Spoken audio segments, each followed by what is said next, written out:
નમસ્કાર મિત્રો, કેમ છો? મારું નામ છે doctor Nishit Patel, consultant physician, Valsad. આજે આપણે વાત કરીશું એવા 5 આહારની કે જેને રોજિંદા જીવનમાં લેવાથી તમે એક હેલ્ધી લાઈફસ્ટાઈલ અને એક તંદુરસ્ત જીવન તમે ગુજારી શકો છો. સૌપ્રથમ વાત કરીએ આપણે ફળોની. ફળોમાં જે ડાયાબિટીસના દર્દીઓ લઈ શકે એવા જે ફળો છે, જેમ કે સફરજન છે, નાશપતી છે, બેરીઝ છે.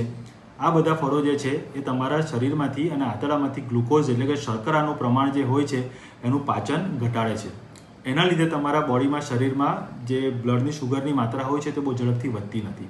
અને પ્લસ એમાં જે વિટામિન્સ અને મિનરલ્સ રહેલા છે એ તમને પ્રોપર ઇમ્યુનિટી પ્રોવાઈડ કરે છે અને તમારો ખોરાક પાચન કરવામાં પણ મદદ કરે છે. પ્લસ તમારે ઇમ્યુનિટી વધવાથી તમને જે રોગપ્રતિકારક શક્તિ પણ તમારી વધે છે. અને જે ઇન્ફ્લામેશન કહેવાય એટલે કે સામાન્ય ભાષામાં કહીએ તો સોજો, કે જે ડાયાબિટીસના દર્દીઓમાં અંદરના ભાગમાં ઘણો હોય છે કે જે ઇન્સ્યુલિન રેઝિસ્ટન્સનું કામકાજ કરે છે અને તમારી શુગરની માત્રા વધારવાનું કામકાજ કરી શકે છે. તો આ બધા પરિબળો ઓછા કરવાથી તમારું શુગર લેવલ કંટ્રોલમાં રહી શકે છે. અને બીજો જે પોર્શન છે જે આપણે રોજિંદા ખોરાકમાં લેવો જોઈએ એ છે લીલા શાકભાજી. લીલા શાકભાજી એ લો કેલરી અને લો કાર્બોહાઈડ્રેટવાળો ખોરાક છે. તેથી તમે એ ગમે તેટલા પ્રમાણમાં લઈ શકો છો. અને આ ખોરાક લેવાથી તમારું વજન પણ કંટ્રોલમાં રહે છે, તમારી પાચન શક્તિ પણ ઇમ્પ્રૂવ થાય છે અને ખોરાક પચવામાં તમને સરળ રહે છે. અને જે લીલા કલરના શાકભાજીઓ હોય છે એમાં આયર્નનું પ્રમાણ પણ ઘણું વધારે હોય છે અને સાથે સાથે મેગ્નેશિયમનું પ્રમાણ પણ ઘણું વધારે હોય છે. અને આ જે મેગ્નેશિયમ જે છે એ તમને શરીરમાં કેવી રીતે હેલ્પ કરે છે એની આપણે વાત કરીએ તો મેગ્નેશિયમ છે એ જનરલી તમારા બ્લડનું જે શુગર લેવલ છે એ તમારા કોષોમાં લઈ જવા માટે મદદ કરે છે. એટલે કોષોમાં જે તમારું એક્સેસિવ શુગર હોય છે એનો વપરાશ થઈ જાય છે, તમને એનર્જી મળે છે અને બ્લડના શુગરની લેવલની માત્રા તમારી ઘટી જાય છે. પ્લસ ઉપરાંત આના સિવાય પણ લીલા કલરના શાકભાજી છે એ તેનાથી તમારું વજન વધતું નથી. અને વજન તમે કાબૂમાં રાખો અને વધવા ન દો અને વજન ઘટાડવામાં તમને હેલ્પ કરે, એનાથી તમારો ઇન્સ્યુલિન રેઝિસ્ટન્સ પણ ઘટે છે અને ઓછી દવાએ તમે બ્લડ શુગરને કંટ્રોલમાં રાખી શકો છો.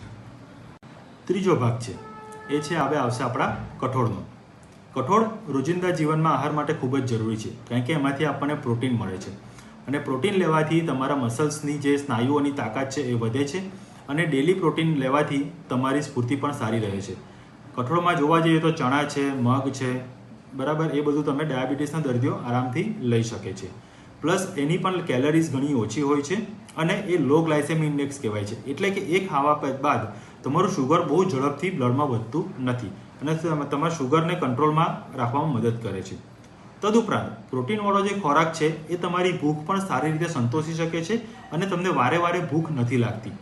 તો તમે વચ્ચે વચ્ચે જે ડાયાબિટીસના દર્દીઓને ખાવાની ઈચ્છા થાય છે, ક્રેવિંગ થાય છે, એ કઠોળનું પ્રમાણ તમે ખોરાકમાં વધારશો તો એ તમારું ઓછું થઈ જશે. અને ખોરાક તમારું પ્રમાણ ઓછું થશે તો વચ્ચે વચ્ચે ઇન્સ્યુલિનની માત્રા પણ તમારી ઓછી સ્પાઇક મારશે અને તમારું શુગર તમારું કંટ્રોલમાં રહેશે. ચોથો જે ભાગ આવશે એ આવશે આપણા અનાજનો, જેને હોલ ગ્રેન્સ કહેવાય છે. બરાબર, હોલ ગ્રેન્સમાં આપણે જોવા જઈએ તો જુવાર, બાજરી, ઓટ્સ, ઘઉં એ બધું ડાયાબિટીસના દર્દીઓ લઈ શકે છે. એ બધામાંથી દર્દીઓને કે આપણને જો પૂરતા પ્રમાણમાં આયર્ન છે, B12 છે, ફાઇબરનો ખોરાક છે એ એકદમ વ્યવસ્થિત આપણને મળી રહેતો હોય છે કે જેનાથી આપણને એમાં કાર્બોહાઈડ્રેટનું પ્રમાણ પણ સારું હોય છે.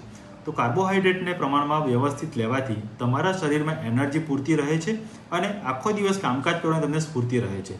પ્લસ આપણે જે આગળ વાત કરી તેમ આ બધું અનાજ અને બધું લેવાથી તમારું શુગરની જે માત્રા છે એ ખાધા પછી બહુ ઝડપથી વધતી નથી અને એના લીધે તમારું શુગર ઘણું કંટ્રોલમાં રહે છે. પાંચમો જે ભાગ છે એ ખૂબ જ જરૂરી છે અને એ છે એક્સરસાઇઝ.